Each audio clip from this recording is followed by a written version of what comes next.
including members of our library's Digital Collection Systems Management Committee, including Nicole Lewis, Abby Beezer, Adam Griggs, Elizabeth Smart, Becca Stocks, Marissa Bischoff, and Brent Ellingson. None of this would be possible without their help. The role of this committee was to assess our existing digital asset management system and determine if it met the library's future needs. So we included a full assessment of content DM and compared it with other products. And just to give some sense of what we are the scale of our digital collections, we currently have 2.7 million digital items spread across 150 collections on a variety of landing platforms. It's harvested by Discovery Layer as well as by Mountain West Digital Library and Digital Public Library of America, I believe. Yeah. And let's go to the next slide. So in our assessment, we wanted to first think about general needs. So this is easy stuff, right? This nothing earth-shaking here. It's all things that could come from just sort of best practice literature, right? So we wanted the platform that managed our digital collections to have easy to see menus and just operate based on good user experience design principles. Of course, we have metadata requirements from our own library and internal standards that needed to be met for metadata. And of course, we were hoping for search engine optimization tools. And it needed to, whatever system we ended up going with would need to hook into our existing systems.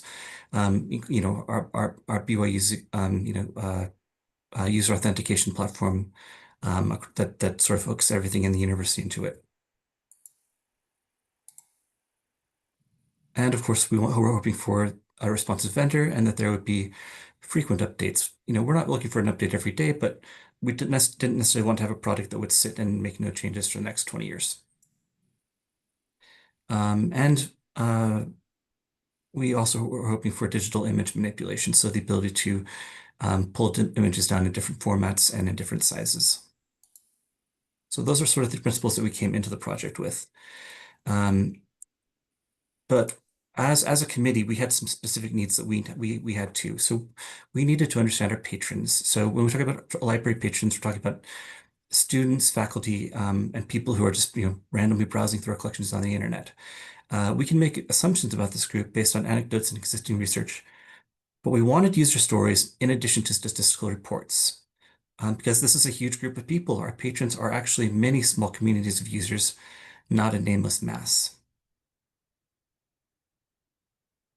And to make a case for administrators, one way or the other, whether our existing platform was acceptable or if we needed a different one, we need to demonstrate the effectiveness or ineffectiveness of existing tools. So we needed to approach the problem scientifically, but capture the nuance of user experiences.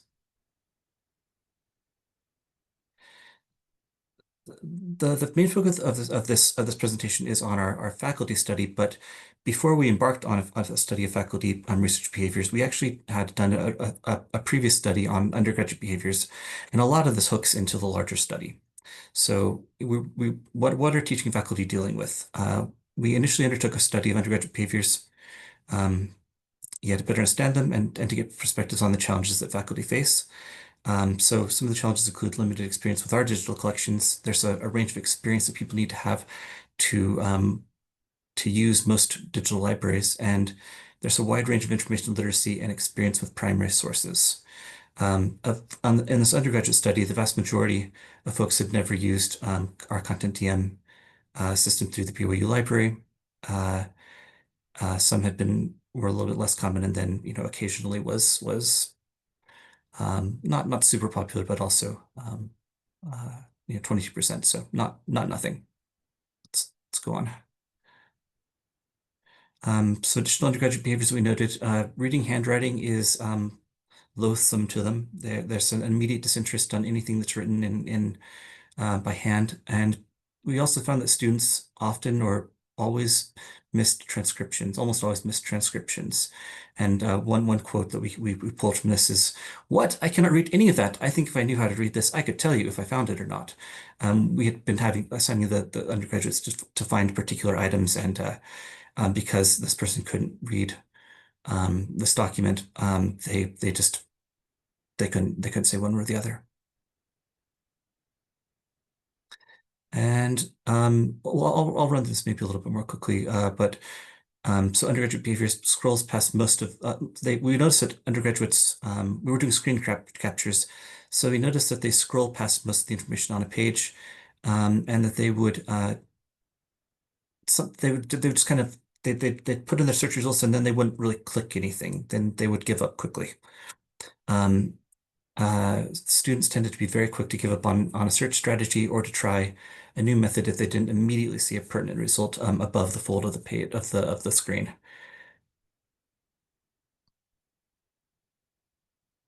And then when tasked to explore a digital object and describe its contents, students wouldn't even click on an object to figure out what it was.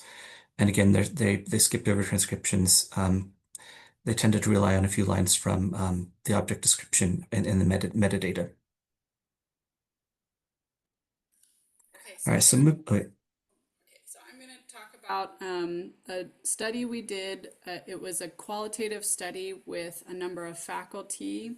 Um, so our research question was we said, okay, how are our faculty currently using digital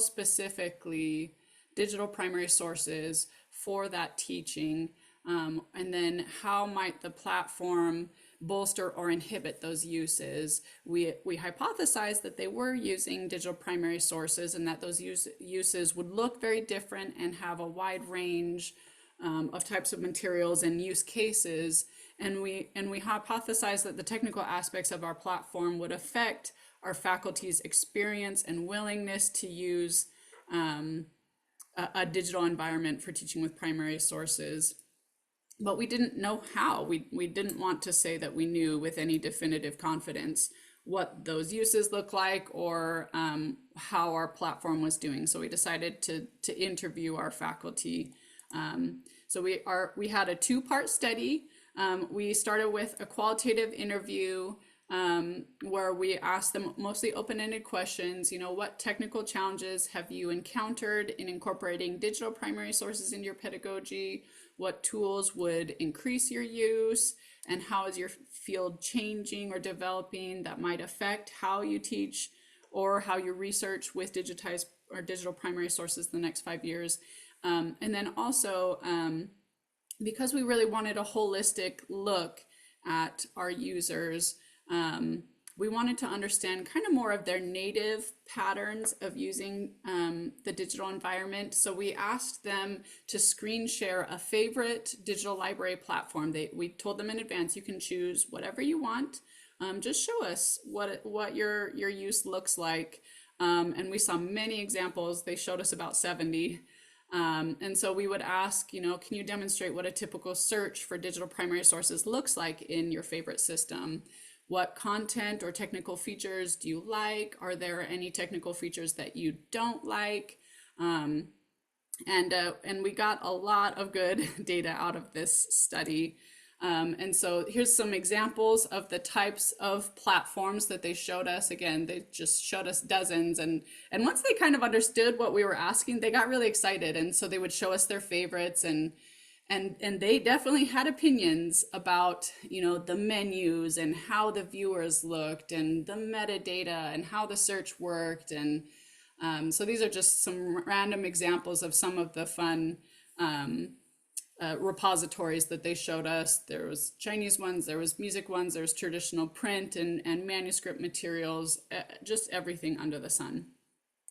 So the types of data that we got from this study, from our interviews, we learned a little bit more about their frequency and their method of use of digital primary sources. We learned how they scaffolded using and finding digital primary sources for their undergraduates, which is something we really wanted to know. And we also took the time to understand what primary sources they wanted digitally, what were they looking for. And then from the observations, we learned more about features they liked and didn't like, or used and didn't use. We learned what kinds of styling they would appreciate, and what kinds of styling allowed their user journeys to be smooth, allowed them to navigate and feel like they got to where they wanted to go quickly. And as we watched them search, we definitely got a sense for we got a real-time look at how metadata quality affects their experience and their ability to find and assess and use the digital primary sources of interest to them. So a little bit about our interviewees. We had a purposeful sample looking at fields of expertise that are known for digital primary source usage. So the humanities and the social sciences. I did want to note a limitation of our study is we did not get any adjunct faculty, which we would like to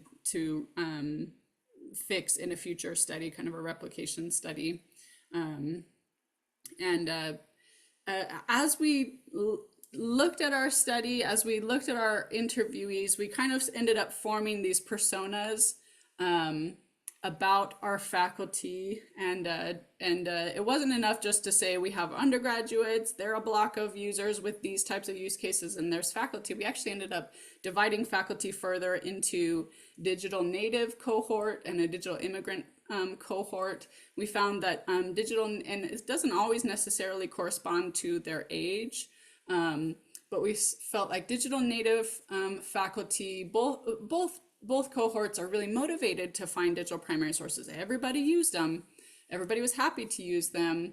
But digital natives kind of like the hunt. They like searching in a lot of platforms. They really enjoy finding new collections, and they're interested in trying new tools and seeing how they could adapt their method or their teaching to use the tools that were presented to them online. Whereas digital immigrant faculty, they typically only wanted to search trusted databases, or they were even specifically just looking for known titles.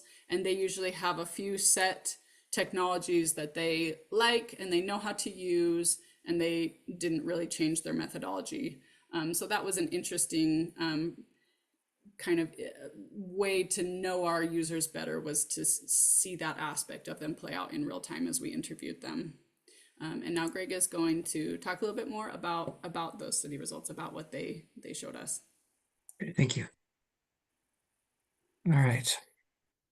So faculty reported a number of challenges in working with undergraduates. So they um, talked about just generally training for undergraduates. So they talked about how students are often digital natives, but they're only familiar with a narrow range of tools and methods. Additionally, that search term, searching with search terms was difficult for students to master. And students had an attitude of they just want to write a paper. I can navigate the libraries, and the professor we were interviewing said, I can navigate the library's digital collection. They, meaning the students, can't. Students, again, were quick to give up, whether that's because they didn't know how to search properly, didn't know what the institution had access to, or just because they couldn't recognize it when they found it, they tended to give up more quickly. And of course, students do not know what a finding aid is. Nobody knows what a finding aid is, for that matter. Students often can't read handwriting, and additionally, some faculty noted that there were occasionally access problems for off-campus students. It wasn't a universal response, but it was something that we wanted to consider. Um, all right, additionally, how do faculty use primary sources in their teaching? Tightly controlled assignments. They would often provide curated lists of sources to use and direct the students towards specific databases and searches. They used primary sources in their lectures that would be useful for projects. So they tried to incorporate things that they knew a student would want to use as a reference within a paper. They, not surprisingly, preferred subject-specific databases familiar to the professor. And even situations where there were even situations where they would coordinate lectures with librarians to provide more guidance on finding useful primary sources. These tended to be some of the more successful, I think, uses of digital primary sources, when there was a kind of collaboration between people who could find them and the students and the professor. And additionally, one professor went as far as to ban technology from their classroom. So um, no, looking at a document on someone's screen, it would have all been paper copies or, overhead sort of format. So there's definitely a wide range of responses to technology in this day and age. So some of the favorite digital library websites or platforms that faculty noted in terms of uh, when we asked them to show us what they liked.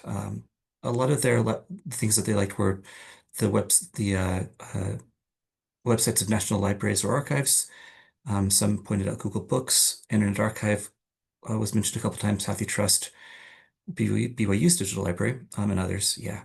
And various major universities digitized archives, as well as the Yale District History Library's website. And then a sort of a grab bag of other one-off responses. So when we asked how do faculty locate suitable digital content for their research, um, the responses were interesting, right? So some number of them are just they'll find a citation related to something in a book or a paper, and then they will go chase that down online. Others began their search with Google. Others would request library or archives would request digital that a library or archive would digitize items for them. Others would create their own digital images. Some number would visit original archives. Many would uh, begin just with our library website doing a database search. And then by far the most popular way was using a known digital content site. And of course, the percentages don't add up to 100 because many of them are using multiple methods to locate research. And so when we asked, and when we were analyzing our results, we said, how are faculty locating digital collections? Some of the words that came up in so we in a word cloud, right? Some of the responses we received format, serendipity, paratext, comparison, known item, bibliographic information, text search, browse, lyrics, quotes. So all of these words played into themes that came up as we talked to faculty about how they're locating digital collections. The sort of most interesting for me personally was the serendipity. Of course, it's delightful to sort of bounce into a digital collection of some sort and find go down a rabbit hole of sources that you had no idea even existed. And many faculty love that experience. But they love it when there's of course bibliographic information to back that up. They're not just looking for random documents. They need things that are structured in a specific way that makes them usable for their research. This is just another table sort of talking about how frequently digital primary sources are used among faculty. So by far weekly was the most common, and then monthly, um, daily, and yearly/semesterly.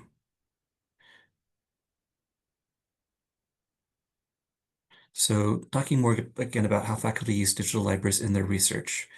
They found that they would often study or analyze historical texts or manuscripts, sources, or ephemera. They would translate texts or documents that they located at digital libraries. They would trace changes in texts or music over time. They were doing textual analysis and annotation. So oftentimes they would download an item and then they'd produce they'd insert their own annotations related to it. Many were doing research in family history, genealogy, and all of this would help them gather historical context or topics.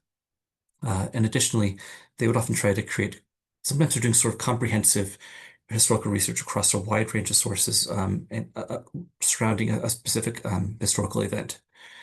And we found that it was very common for them to create a personal digital repository for their work. So they're creating their sort of own curated libraries of digital items, which could include melodic analysis and the creation of a topical index. And finally, just like many of us, they would find visually interesting images to supplement a presentation or publication or an exhibit. Features that faculty really were enthused about included high resolution full color images, quality full text transcriptions, access to multiple digital copies/versions/editions so they could do side-by-side comparisons. Persistent links were praised by faculty. They loved it when there were accurate related item recommendations so that that element of serendipity could be successfully executed. They appreciated intuitive keyword searching, and of course, and so sort of surprisingly, they were uh, big fans of high download speeds as sort of almost a priority on what databases they were going to be using. Not high priority, but it mattered to them.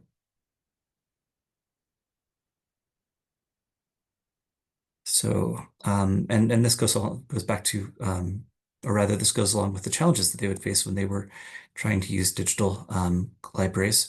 If there were frequent interface changes, if the quote unquote furniture is moving around all the time, that was a problem. Inconsistent metadata was an issue. Broken formatting of items, separation of transcriptions from an item. Um, and uh, Several used multilingual digital libraries where only transcriptions, not the original items, were available. And there were also people were also not big fans of low resolution images. Okay, so I'm going to talk about how we used the data from our interviews with these faculty and our observations of undergraduates to assess our digital asset management system, and then we've since used it to kind of redesign our digital library program.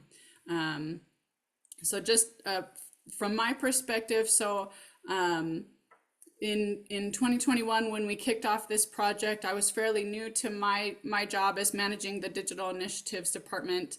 I'm not an archivist teaching in the classroom, but I do have a programs and teaching background.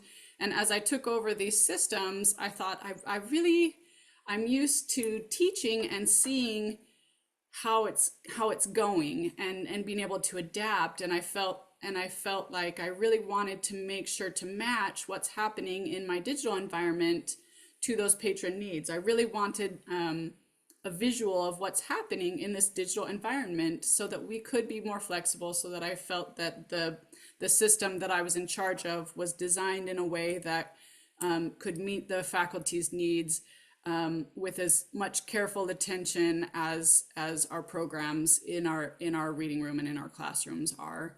And at the same time, I saw that there was a fair amount of bureaucratic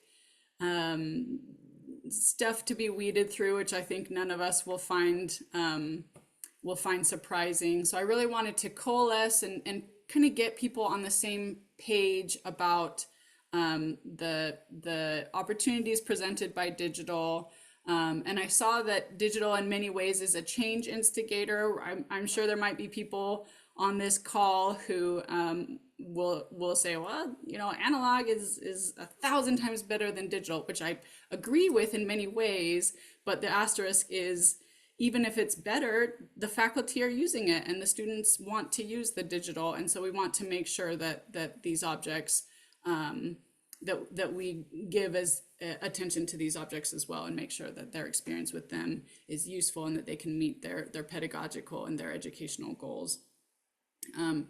It was interesting to come on board, and I started in working with my wonderful members of this committee and mentoring them and trying to get people on board and show them.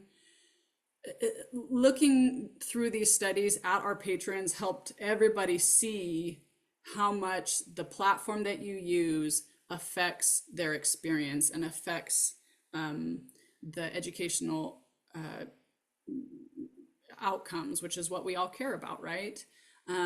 Anyways, and so those were kind of my large scale goals that I went into this project with. And then that funneled into some near goals. We decided that we wanted to implement a new digital asset management system. We wanted to move our 20 years worth of digitized content into a new system, specifically because we wanted it to meet more user needs.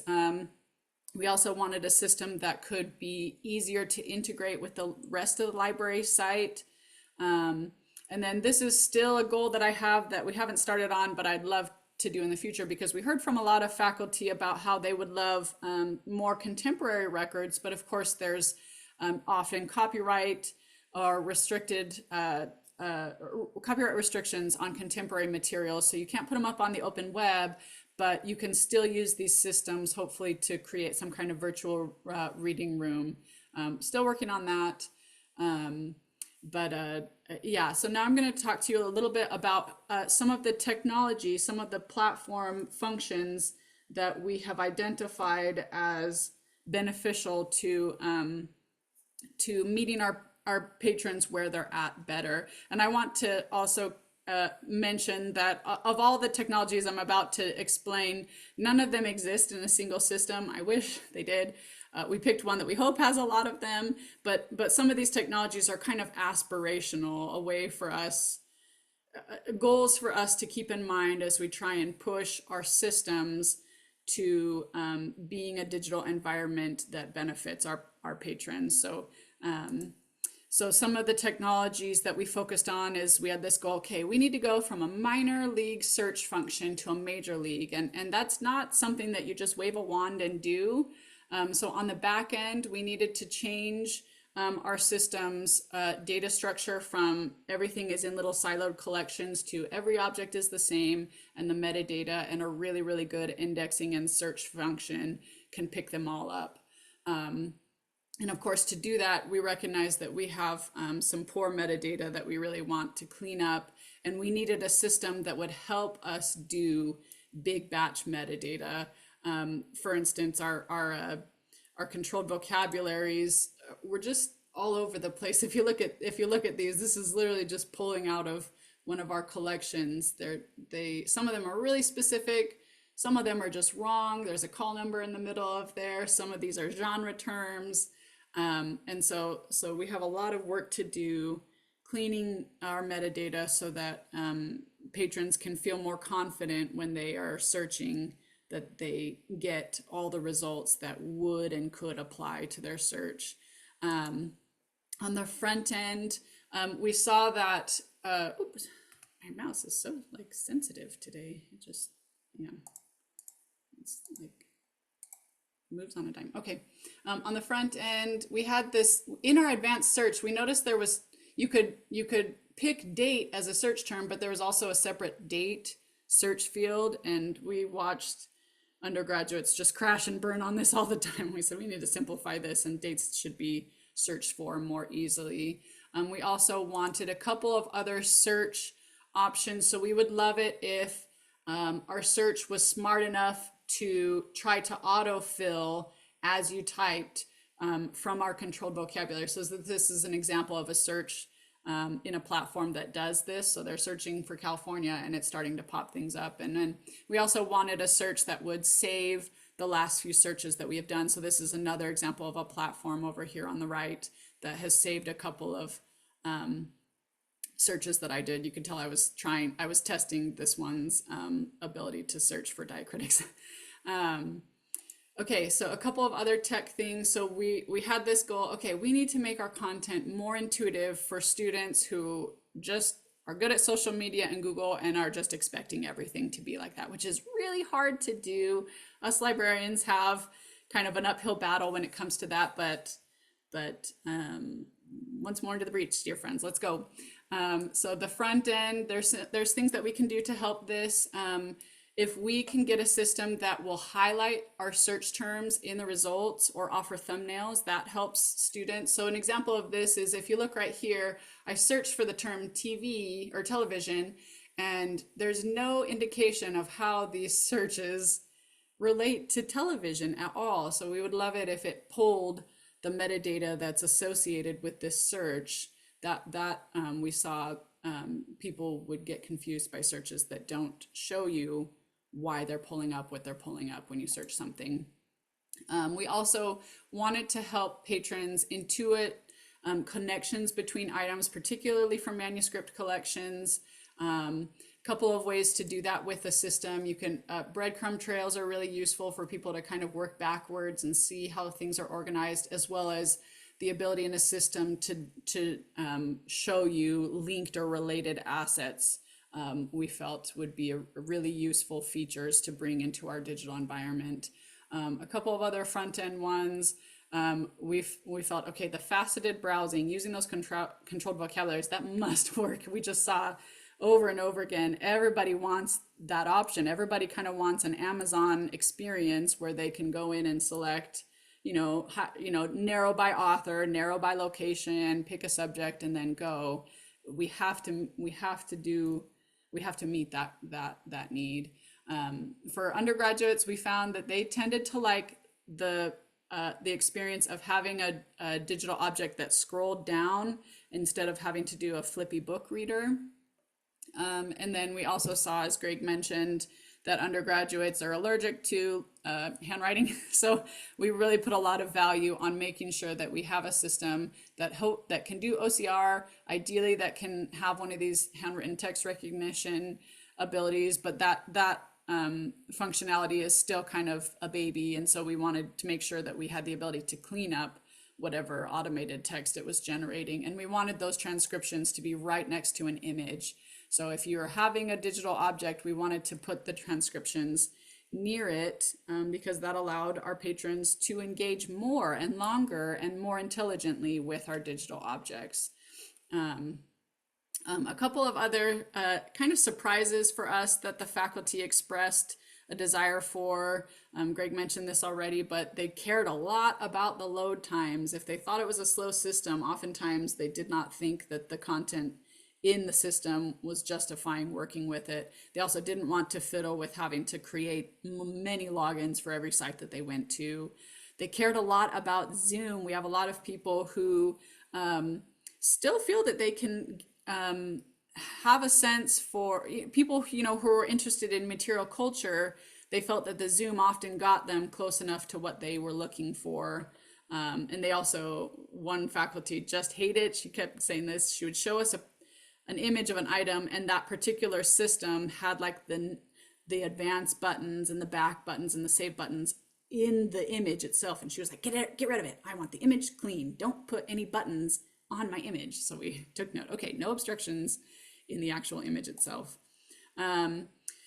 Faculty were kind of split about the ability to save items, to create some kind of user login and save items, but they were interested generally in this idea of compiling lists that they could somehow send to students easily.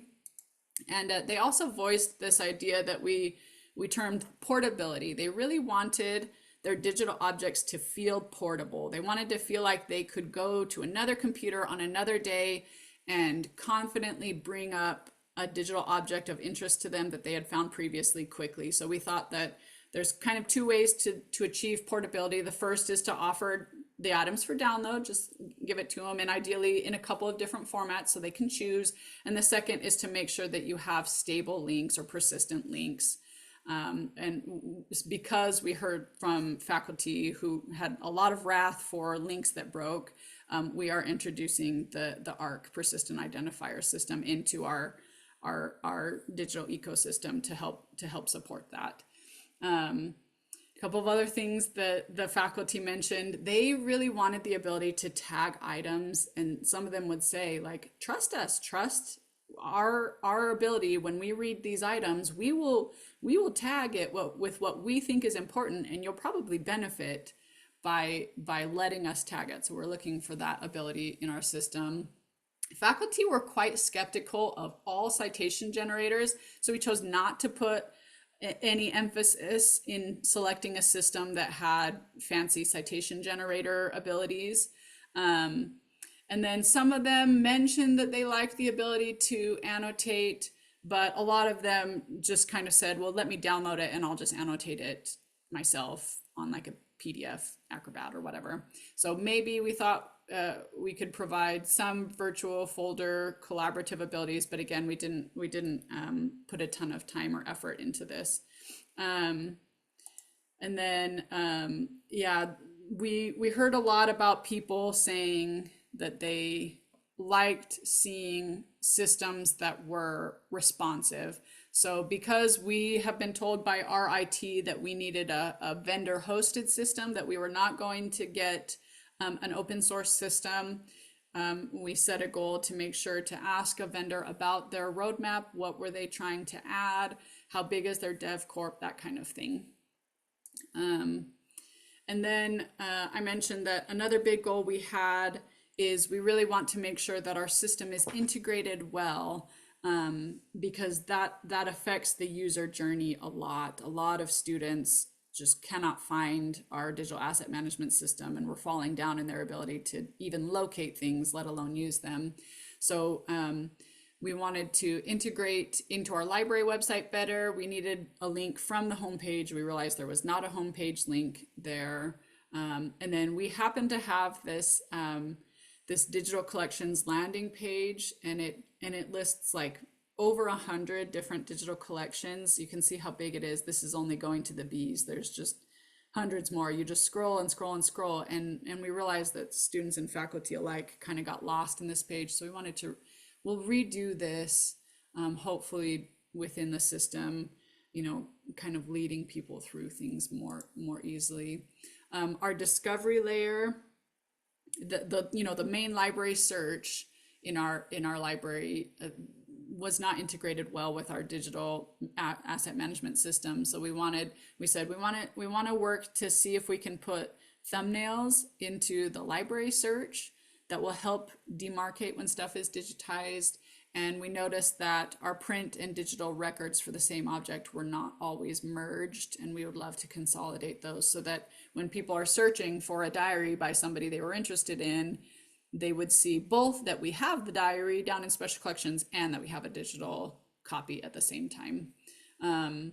We also have thought about how we can integrate with other libraries, and that is primarily done through aggregating through either the OAI PMH system or IIIF. We have 2 aggregations right now. We send our digital collections to the JSTOR Digital Stewardship Initiative, and also to Mountain West Digital Library and the Digital Public Library of America, which is kind of a joint thing. And that helps our content get out there more and get to meet users where they are. Okay. Oh, I forgot to show you. Oh, so this is just an example of where we wanted to get with the thumbnails showing that something's been digitized. And I know that some of that might seem like, oh, well, duh, yeah, you should do that. But it's, speaking from a systems admin perspective, it is hard when you line up all of these desired features together and say, well, just do all of them. Oftentimes there's a lot of work that goes into figuring out what that looks like and working with your vendor to make sure that it's in there and that it works properly.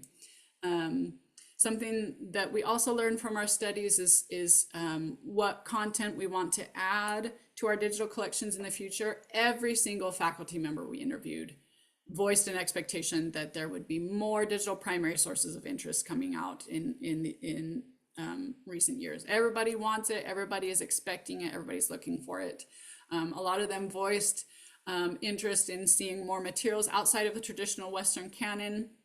A lot of them mentioned specifically that they understand that transcriptions and full text transcriptions are very important to the student user experience, and they hoped that we would prioritize making transcriptions for our items.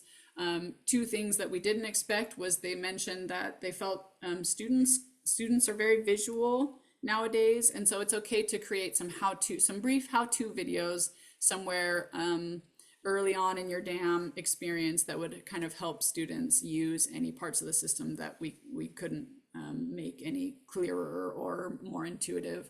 And then several faculty said, we'd be interested in it, in having maybe a quarterly email. They said, don't bug us too much, but once in a while, if you want to tell us what you've been digitizing or what you've acquired, we'll be interested in that. So a couple of final thoughts. These were just our 2 favorite quotes from our faculty. Was number 1, no matter what you do, someone's going to hate it, which is validating to a certain point that yeah, we can spend all day working on a system, working on digitizing things as fast as we can, cleaning that metadata, adding functions, but we're not going to please everybody, but we should still try. We should still be actively looking at the digital experience, the digital environment, and making sure that we meet those needs as flexibly as possible.